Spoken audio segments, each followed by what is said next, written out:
Texas is next up. I've seen enough. I feel good enough to say that. Now you're probably like, what are you talking about? They're next up. They're the number one team in the country. Well, they're the number one team in the country because they showed on Saturday that they have two starting quarterbacks. Arch Manning came in relief of Quinn Ewers and lit it up. And, it's UTSA. UTSA is not nearly as good as they have been in recent years, but they're still a top end group of five program. So not much of a slouch, but Texas has just dominated. They've dominated the first 3 weeks. Obviously, blanking Colorado State 52-0, going into the Big House, beating the defending national champions Michigan 31-12 at their place, and then beating UTSA 56-7 with their backup quarterback. Texas, has they've looked the part, and when I say next up, I really mean they're the next dynasty. I'm staking the claim. They're going to take Alabama's place. Although Alabama looked pretty good and showing that they're not going anywhere yet, but I've seen enough of Texas on both sides of the ball. Look at the numbers. They're scoring 46 points a game. They're giving up 6 points a game. I don't care who you're playing. If you're only giving up 6 points per game through 3 games, that's impressive. That's impressive. Let's see. They're averaging nearly 5 yards a carry through 3 games. Passing 10 yards per attempt passing, averaging 14 yards, nearly 14 yards per catch, over 340 passing yards a game, 13 passing touchdowns through 3 games already. And you look what their defense has done against the pass. They're going up 4.7 yards per attempt, about 7 yards per catch. They've only given up 1 passing touchdown and 1 rushing touchdown. 2 total touchdowns given up through 3 games. They've got the depth, they've got the talent, they've got the quality, and they've got the coaching. They are top to bottom. I don't know. Am I being too low by saying they have a top 3 coaching staff in the country? I think that staff is that good. So I see Texas. Texas is going to be in the playoff, in the quarterfinal, semifinal, probably every year for the next 5-6 years. Yeah, I mean, I think the one knock that's going to come against Sarkisian, and like I said, they have a great staff, but the knock is going to be essentially, well, until he wins the national championship. Like a lot of what happened with Kirby Smart, and when he, had some good teams but never got the championship, then once he got it, nobody could really say anything. I think Texas might be trending in that same direction, like you mentioned.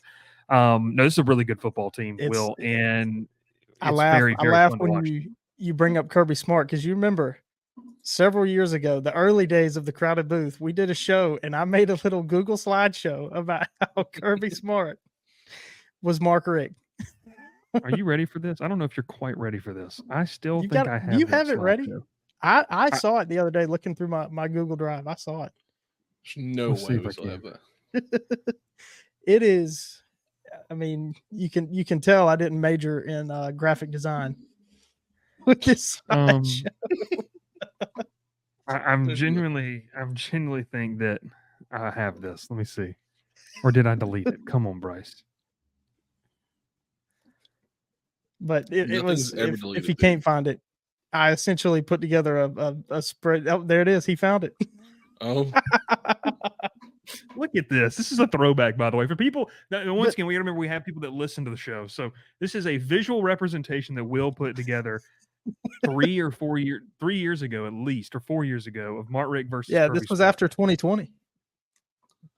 I compared Mark Richt's first 5 years and Kirby Smart's first 5 years. And they are, I mean, you look at them, they're nearly the same. Look at that picture, man. Look at that. I mean, Mark Richt won that Sugar Bowl his second year. Kirby Smart won the playoff game his second year. So I was like, those equivalents, because BCS versus the playoff, they were so strikingly similar. Yeah.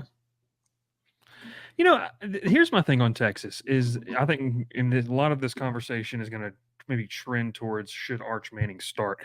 Let's first off say, like, UTSA is not what they were. They're also not, like, Jeff Traylor has stayed too long. I think that's pretty much a big deal. This is Oh, Sam says, "Dear Lord, we'll take a marketing class." Sam, this was before I took all my marketing classes. This is before. Ultima says Texas looks like the real Texas again. I'm glad they aren't on Georgia Tech's schedule. I think a lot of teams, Ultima, are glad that Texas is not on their schedule, and it makes for an interesting season because when you look who Texas has to play, I mean, obviously they're going to host Georgia next month. They're going to. I can't remember off the top of my head the rest of the SEC slate that they have, but it's pretty easy. It's manageable for them it's to be Kentucky, able to get Florida, Vanderbilt, Oklahoma, obviously, Mississippi State. You go Oklahoma, Georgia, God. and then you got Vanderbilt. Then it's like Florida, Kentucky, A&M, and Arkansas. From what we know, 3 weeks into the season, that is pretty manageable. Pretty manageable. No, you're right. I mean, go ahead. I was saying, if you follow one of Georgia, you're probably seeing Georgia again in Atlanta. Well, I think Jonesy said this: Texas and Georgia could play 3 times, and that's not out of the question either. Kind of going back to that and finish my point, letting Ralph kind of take it is, I think Texas is really, really good, and this is the biggest hallmark of what we've seen, Will, to back up what you're saying. When they have played lesser competition, they've thoroughly dominated. It didn't matter when certain guys were out. It didn't matter about other things that, when they got late into the game, there was not a massive drop off in terms of the 1s and the 2s and the 3s. And then the second thing is when they played a premier opponent in Michigan. I don't think Michigan's very good. Alex Orji was named the starting quarterback this week.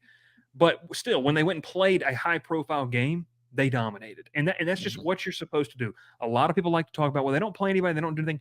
They've done what they've needed to do, and they've done it impressively against the competition that has been put in front of them. And I think if you're a Texas fan, you're 3 games into this thing, and you're thinking, okay, like, this could be a championship season, even with, and I was very, not critical, but it was a question mark for me. Bo Davis leaves, a very good defensive line coach. They lost 2 big defensive linemen to the draft.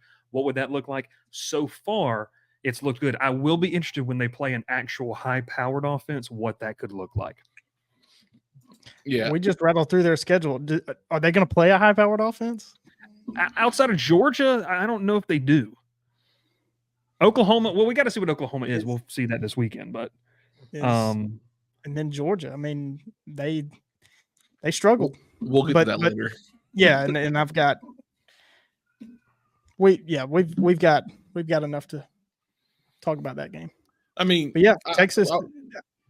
I was talking Will before this, Bryce, and my thing is Quinn Ewers gonna be out too long, but they're having week to week right now. They play ULM this weekend. They get Mississippi State next weekend at home, and you get a bye week before you play Oklahoma. You have time. Let him sit. Let Arch play for 2 weeks, and you get Quinn Ewers back in 3 weeks. You're fully healthy. Then, don't hurt him. I mean, you got an easy schedule from here on till you play Oklahoma. Your offenses look really good with Arch back there. He looked comfortable. It doesn't matter who you play, like you said. It's him being comfortable back there. He obviously looked like a 5-star quarterback that we all thought he could be. We hadn't seen him play yet until now. So, I agree with Will. I think Texas is next. This is, someone said in the comments earlier, this is the real Texas we've been seeing, when we've been wanting to see for years. Yeah. And Texas being this kind of good is good for college football, honestly. Yeah. No, it is. It's good for college football, good for the sport. And, all the jokes and the memes about is Texas back? I think they are. I mean, I think we can legitimately talk about this team being back. Now, a lot of people they're not winning a championship. But, okay, like, if that's the only thing that constitutes you being back, then only one team is truly back every single year. They are back as a national player year in, year out. Obviously, what they did last year, and then kind of building into what could be a special season in the SEC. I wanted to get this question. They're showing it's not a flash in the pan, whereas the team that beat them in the playoff, they just lost on Saturday. Although it's totally different. But Ken says, I know this is out there, but if Georgia beats Texas twice, would they still go? Probably. If you're Texas 2 losses to Georgia, I'd still put them in there because you're taking Georgia's number 1. I mean, they'd be 11-2. You can't keep out an 11-2 SEC runner-up. There's no way. They'd probably be like the 9th or 10th seed.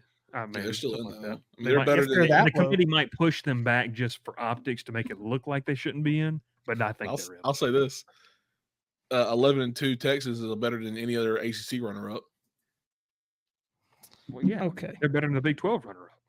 They're better than anyone. I mean, I won't say Big 10. They're better than the Big 10 runner-up. Hey, honest to God, might be. I mean, if we're being I'll say this: if we're saying Ohio State wins the Big Ten, Oregon looked a lot more like themselves on Saturday. They did. Finally. But if it's two close losses, and Georgia, let's say Georgia drops one to either let's say Georgia drops one on the road to Ole Miss or Alabama, and you have like a 13-1 as Georgia SEC champion, probably the 1 or 2 seed, depending on what Ohio State does. Texas has got to be up there, especially if Notre Dame falters and is pushed out. They're better than the Carolina Panthers. Everyone is. Bryce Young got benched. It's a completely stupid decision by the Panthers, in my opinion. I don't know. The Soda high school team in Texas could beat the Carolina Panthers, probably. I missed the Texas that would lose to Kansas at home. Don't we all? That was amazing. That was an amazing, amazing time.